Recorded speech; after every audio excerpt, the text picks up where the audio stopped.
SSC পরীক্ষার প্রশ্ন নিয়ে যা বললেন শিক্ষামন্ত্রী। Hello everyone, welcome to my YouTube channel education time. কেমন আছো তোমরা সবাই? আশা করি সকলেই ভালো আছো। আমি তোমাদের সাথে আরেকটি গুরুত্বপূর্ণ নতুন ভিডিও নিয়ে এসএসসি পরীক্ষার প্রশ্ন নিয়ে যা জানালেন শিক্ষামন্ত্রী, এই বিষয়ে আজকে তোমাদের সাথে আলোচনা করব। তো তোমরা ভিডিওটা না টেনে সুন্দরভাবে মনোযোগ দিয়ে দেখতে থাকো। তোমাদের এসএসসি পরীক্ষার প্রশ্ন নিয়ে যা আপডেট আছে তোমরা তা জানতে পারবে। দেখো, এসএসসি পরীক্ষার প্রশ্ন নিয়ে যা বললেন শিক্ষামন্ত্রী।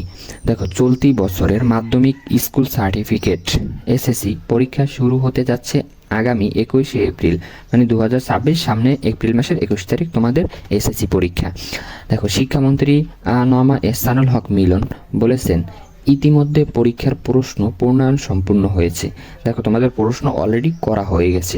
প্রশ্নপত্রে কোনো ভুল ত্রুটি রয়েছে কিনা সে বিষয়ে নিশ্চিত করে বলতে না পারলেও এই মুহূর্তে নতুন করে প্রশ্নপত্র তৈরির সুযোগ নেই বলে জানিয়েছেন তিনি। দেখো, তোমরা যারা এসএসসি 2026-এর ক্যান্ডিডেট আসো, তোমাদের পরীক্ষার প্রশ্নপত্র করা হয়ে গেছে আর কি। এখন ওই প্রশ্নের মধ্যে কোনো ভুল ত্রুটি আছে কি না, মানে এটা সামনে দেখবে আর কি, এখনও দেখে নাই, আর নতুন করে কোনো প্রশ্ন করবে না। দেখো, তোমাদেরকে আরও জানিয়েছেন যে এসএসসি পরীক্ষার প্রসঙ্গে শিক্ষামন্ত্রী বলেন, আসন্ন এসএসসি পরীক্ষা আগামী 21 এপ্রিল অনুষ্ঠিত হবে। এ পরীক্ষার প্রশ্নপত্র ইতিমধ্যে প্রণয়ন সম্পূর্ণ হয়েছে। প্রশ্নপত্রে কোনো ভুল ভ্রান্তি রয়েছে কিনা সে বিষয়ে এখনও নিশ্চিত করে কিছু বলা যাচ্ছে না। দেখো, এখনও মানে তোমাদের এই ভুল ভ্রান্তি আছে কিনা এটা প্রশ্নটা দেখা হয়নি আর কি, প্রশ্ন করা হয়ে গেছে। তবে এই মুহূর্তে নতুন করে প্রশ্ন তৈরির সুযোগ নেই। বর্তমান পরিস্থিতিতে পরীক্ষা ব্যবস্থাপনা কিভাবে সুষ্ঠুভাবে পরিচালনা করা যায় সে বিষয়ে আমরা গুরুত্ব সহকারে চিন্তা ভাবনা করছি। প্রয়োজনে আইনগত বিষয়গুলো পর্যালোচনা করা হচ্ছে যাতে প্রক্রিয়াটি বিধিবিধানের আওতায় থাকে।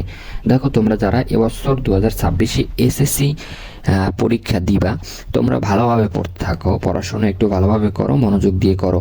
কারণ প্রতি বছর যেরকম তুমি এসএসসি পরীক্ষাটা বিগত বছর ছাত্ররা দিয়ে আসছে, কিছু তারা সুযোগ সুবিধা পেয়েছে, এবছর কিন্তু অনেক কড়াকড়ি হবে। সেই বিষয়ে খেয়াল রেখে তোমরা পড়াশোনা করতে থাকো। দেখো, তোমরা যদি ভালোভাবে পড়াশোনা না করো তাহলে কিন্তু পরীক্ষার সময় গিয়ে তোমরা খারাপ করবে। যাই হোক, তোমরা খুব মনোযোগ দিয়ে পড়াশোনা করো, তোমাদের জন্য অনেক দোয়া রইল, এবং পড়াশোনা করতে থাকো, ভালো কিছু হবে আর কি। যারা এখন আমাদের এডুকেশন টাইম চ্যানেলে নতুন, তারা সকলে আমাদের চ্যানেলটাকে সাবস্ক্রাইব করে গুরুত্বপূর্ণ ভিডিও নোটিফিকেশন সবার আগে পেতে তোমার সাবস্ক্রাইব করে পাশে থাকা বেল আইকনে অল চালু করে রাখো।